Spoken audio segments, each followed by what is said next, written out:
Cinema JC ಬಹಳ ಹೆಮ್ಮೆಯಿಂದ present ಮಾಡ್ತಾ ಇದ್ದೀನಿ.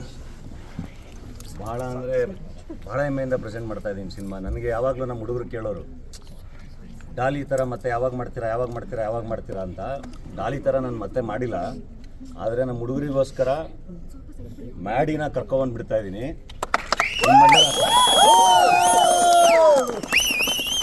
ಡಾಲಿ ಅಷ್ಟು ವೈಲೆಂಟ್ ಅಲ್ಲ, ಇನ್ನೋಸೆಂಟು, ಬಟ್ ಸಕ್ಕದ ಮಾಡಿದ್ದಾನೆ. ಎಲ್ಲರೂ ನಿಮಿಷ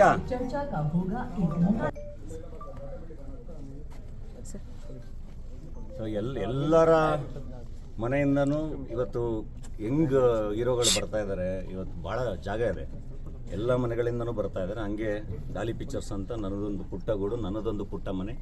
ಆ ಮನೆಯಿಂದನೂ ನಿಮ್ಮ ಹೃದಯದಲ್ಲಿ ಮಾಸಿರಾಗಿ ಸಾಮ್ರಾಜ್ಯ ಕಟ್ಟುವಂಥ ಹುಡುಗ ಬರ್ತೀಯಾನೆ ಪ್ರಖ್ಯಾತು.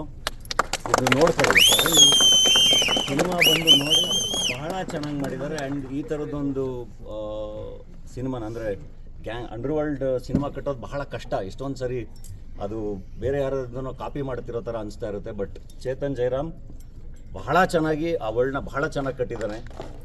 Super, welcome. ಭಾವನಾ ಅವರು ಹೊಸಬ್ರು ಅಂತ ಅನ್ಸೋದೇ ಇಲ್ಲ, ಅಷ್ಟು ಚೆನ್ನಾಗಿ ನಟಿಸಿದ್ದಾರೆ ಸಿನಿಮಾದಲ್ಲಿ. ಬಹಳ ಚೆನ್ನಾಗಿ ಮಾಡಿದ್ದೀರಾ. ಆ್ಯಂಡ್ ನಮ್ಮ ಹಂಸ ಮೇಡಮು, ರಾಕಾ ಒಳ್ಳೆ ವಿಲನ್ನು, ಎಲ್ಲ ನಮ್ಮ ಮಾಸ್ತಿಯವ್ರ ಸಂಭಾಷಣೆ, ನಮ್ಮ ಥ್ರಿಲ್ಲರ್ ಮಂಜು ಮಾಸ್ಟ್ರು, ಪ್ರತಿಯೊಬ್ಬರು ನಮ್ಮ ಅರ್ಜುನ್ ಅವ್ರ ಕೊರಿಯೋಗ್ರಫಿ, ವಾ ಎಷ್ಟು ಚೆನ್ನಾಗಿ ವರ್ಕ್ ಮಾಡಿಸಿದ್ದಾರೆ. ಆ್ಯಕ್ಷನ್ ಎಲ್ಲ ಬ್ಯೂಟಿಫುಲ್, ಭಾಳ ಅಂದರೆ ಭಾಳ ಇಷ್ಟ ಆಯಿತು. ಥಿಯೇಟ್ರಿಗೆ ಬಂದು ಜೆ.ಸಿ ನೋಡಿ 100% ಬಹಳ ಖುಷಿ ಪಡ್ತೀರಾ. ಎಸ್ಪೆಷಲಿ ನಮ್ಮ ಹುಡುಗರು, ನಿಮ್ಗೆಲ್ರಿಗೂ ಬಹಳ ಒಳ್ಳೆ ಮೆಸೇಜ್ ಕೂಡ ಇದೆ. ಅಷ್ಟೇ. Thank you.